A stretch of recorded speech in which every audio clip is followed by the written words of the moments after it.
Thank you, Pam. Good morning, everyone. I want to thank you all for being here with us today in Cleveland and virtually. We do have a virtual audience with us today.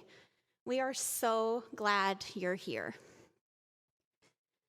Not new to those coping day to day with chronic illness, which applies to so many living with rare conditions, is the spoon theory. I'm sure many of you are familiar, and maybe even some of you self-identify as a spoonie.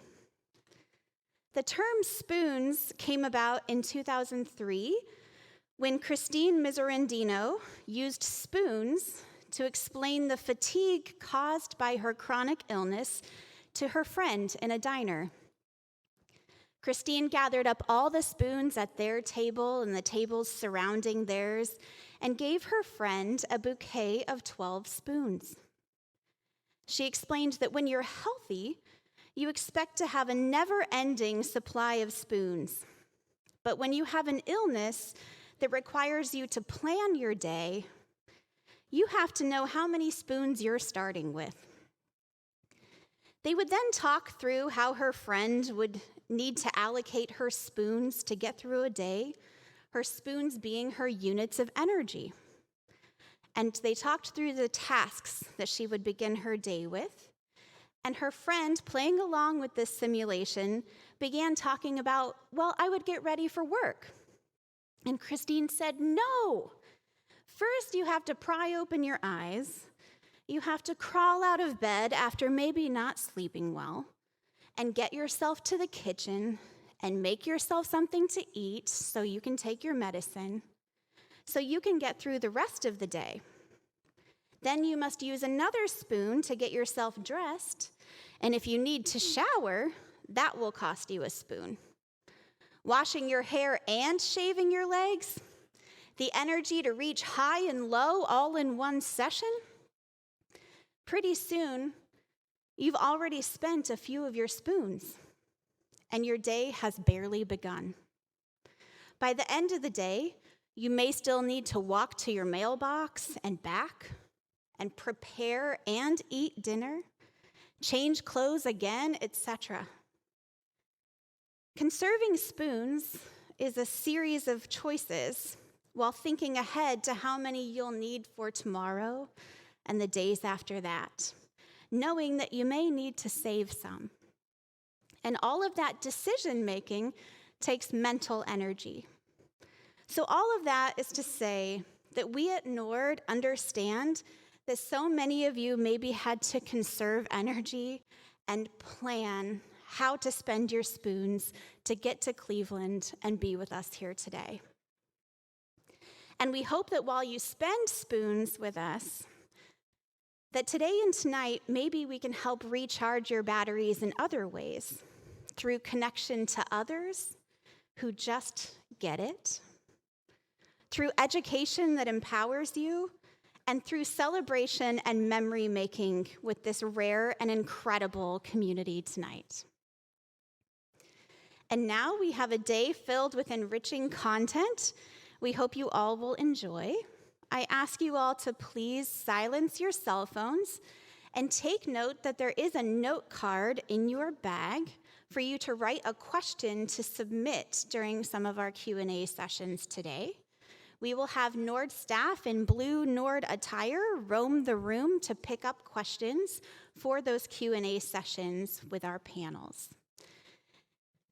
It is now my pleasure to introduce to you our opening keynote speaker, Sarah Tobias, patient and founder of Living Well with Sweatpants, Sarah.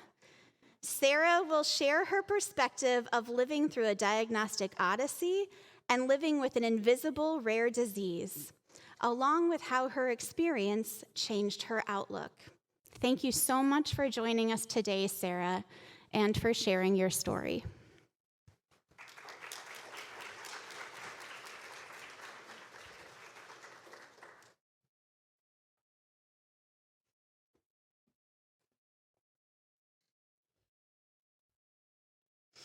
Thank you. I'm here today because I'm passionate about sharing my story in hopes that it will help other people going through similar situations. I'm not an expert, I'm just a regular person trying to figure out how to live my life with a rare disease. I'm from Terre Haute, Indiana. My day-to-day job is a toddler teacher in a daycare setting. Back in April, I celebrated my 30th birthday. But my life is very different now than it was 7 years ago. When I was 23, I'd been living with an undiagnosed, debilitating disease for 10 years, and I didn't even know it. I'm here today to give you my perspective of what it was like to live with this undiagnosed disease, and now today what it is like for me living with my rare and invisible disease. While we're all here for different reasons, and our stories are vastly different, I hope that you can relate to some part of my story. I just want you to know you are not alone. To tell you my full story, I'll go back to when I was a teenager. As a preteen and teenager, I was a pretty solid athlete. I enjoyed basketball, track, gymnastics, cheerleading. But like most teenagers, there was a lot of other things going on in my life. I struggled with a learning disability in reading. I struggled with OCD and anxiety. My parents were going through a divorce. I don't like to consider myself a negative person, but as a teenager, I was the kind of person that seriously liked to complain. I didn't want a solution for my problems. I was just so bitter from all these different life circumstances. And I would snap and lash out at anyone who slightly irritated me. In junior high and high school, I also started having more medical problems. I was treated for thyroid problems, menstrual problems, allergies, random skin rashes, a bulging disc in my lower back, and of course, my anxiety. And unfortunately, my athletic skills were slightly declining the older I got as well. I was a better athlete at age 13 than I was at 18. At this point, we didn't think anything was seriously wrong with me. I just thought, puberty had not done me justice, and my athleticism did not carry over into my adult body. In hindsight, this probably wasn't the case. Doctors now believe that even as a teenager, I had this rare disease that simply went undiagnosed. This first photo on this slide is a little nostalgic for me. I mean, do you see that camera? Anyways, as I entered college, my attempt at taking the perfect selfie and my lack of athleticism became the least of my problems. My physical health was getting even worse, but still we didn't think anything was seriously wrong with me. By then, I was not regularly exercising or eating healthy, so I thought it was my own fault. On the outside, I looked like a pretty typical average college student, but I started losing more and more weight. I started sleeping more and more. My lymph nodes were enlarged. I would lose my breath with minimal physical activity. I was constantly dehydrated with low blood pressure and low blood sugar. My skin complexion got darker. I didn't really produce typical body fluids like sweat or typical body hair growth. I suffered abdominal pain, UTIs, yeast infections. I struggled to urinate, but couldn't control my bladder when I did have to go. I was always constipated and even had hemorrhoids at some point. I had a loss of appetite and often vomited. I also had very violent hiccups. When I did eat, I craved salty foods. Doctors diagnosed me with anemia, GERD, and continued to change my thyroid medication dosage. They even feared I had lymphoma and did a minor surgery just to figure out that was not the case. They considered doing thyroid surgery as well, but in the end they didn't. Nothing the doctors and specialists suggested made me any better. In May of 2013, in the midst of all this, I decided it was a good idea to rescue this 3-year-old dog named Dusty. Isn't he cute?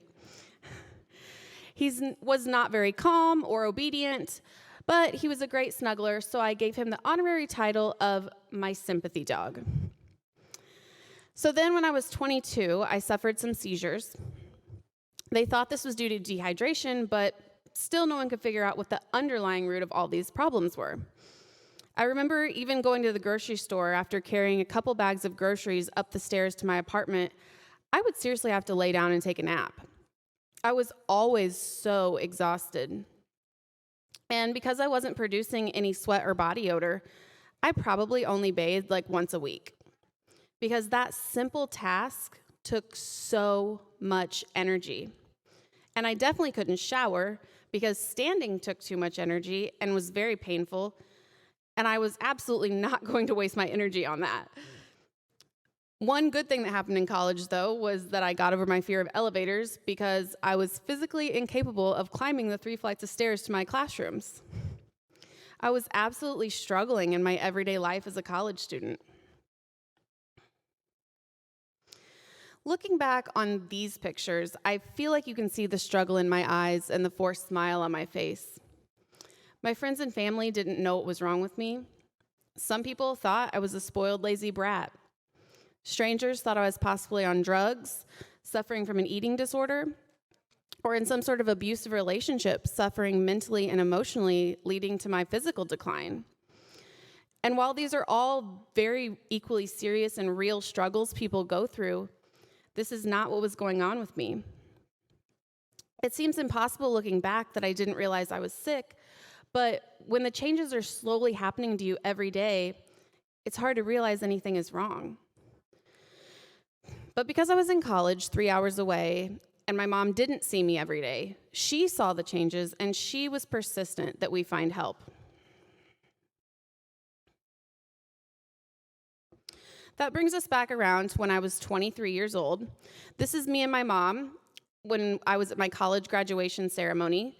They let me walk in the spring, assuming that I would finish my last 2 classes that summer. Little did we know I would continue to get sicker, and I would not finish college until that next summer of 2016. By this time, I was sleeping 15 to 18 hours a day. I ate very little, and I vomited almost every day.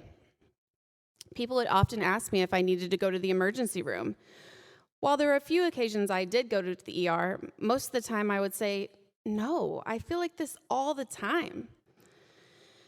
When I did go to the ER, they'd give me IV fluids because I was dehydrated and did all this typical lab work. But because the typical lab work would come back normal, they would send me on my way. In fact, the day we moved back home from college, my mom asked me if I needed to go to the ER. Of course, I said no. The summer of 2015 was one of the worst times in my mom's life. She honestly has post-traumatic stress from this time period. I was so sick during this time, it's really not a traumatic memory for me because I almost have no memory of it. With the doctors and specialists giving us no answers, my mom was understandably frustrated and scared and thought I was going to die before we figured out what was wrong with me.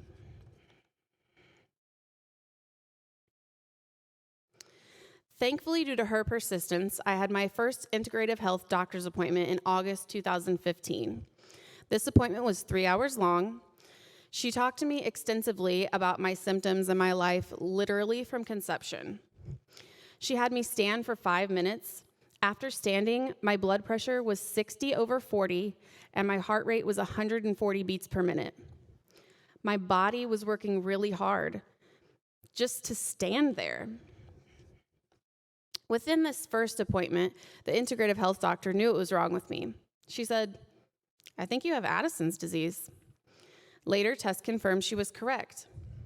After telling her about my entire life, she believes my symptoms started when I was 13, which means I had gone undiagnosed for 10 years.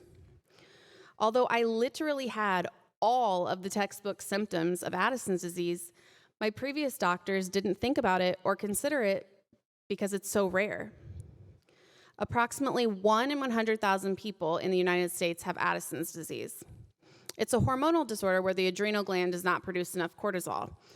The disease cannot be cured, but it can be treated with medication. After daily treatment, even after just 2 months, I was a completely different person. I gained about 20 pounds, and I had more energy than I knew what to do with. I know a lot of people are scared to go to the doctor, but I have a hard time wrapping my mind around this because this doctor's diagnosis wasn't a death sentence for me. Being accurately diagnosed gave me the opportunity for treatment, which gave me life again. Many months later, we also discovered I have Lyme disease, and we don't know how long I've had that disease either.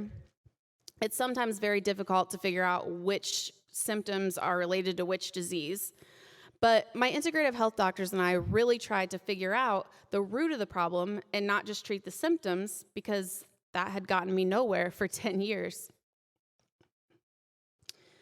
That basically leads me to my life now. As you can see, I still have my sympathy dog. This is one way that the story comes full circle. This dog that was there for me when I was at my sickest has now, in his old age, gone completely blind, and I have to take care of him. While I'm significantly better, my treatment is still very complicated. As I'm sure many of you can relate, my life is not as simple as taking 1 or 2 pills and going on about my day. I am a semi-unpredictable medical science experiment every day because I am rare. But you can't tell that just by looking at me, because my diseases are invisible. I have to be very in tune with my body and record how I'm feeling every day to help determine my future treatment and medicine doses. One thing about Addison's disease is that my immune system is not as strong as other people's. If I get sick, I have to take extra cortisol pills because my adrenal gland will not produce the cortisol properly. I have to carry around an emergency injection of a larger dose of cortisol in case I get severely injured or ill. And if I'm unconscious, a friend or family member must give me that emergency injection of cortisol because my body won't produce it and I'm unconscious and can't do it myself. When most people get injured, your adrenal gland will just go into action and give you a burst of cortisol. If I get injured, my adrenal gland will just be like, sorry, that's unfortunate, but I retired and that's not my job. So I have to take it artificially. At this point, there's no such thing as a blood test monitor or pumps like there are for people with diabetes. So my increased medicine dose when I'm sick or injured is purely based on how I'm feeling. I also have to increase my medicine or my cortisol if I'm in a highly stressful situation or I'm trying to participate in a more physical activity than I'm used to. For example, I still try to do fun, active things like ballroom dancing and kayaking.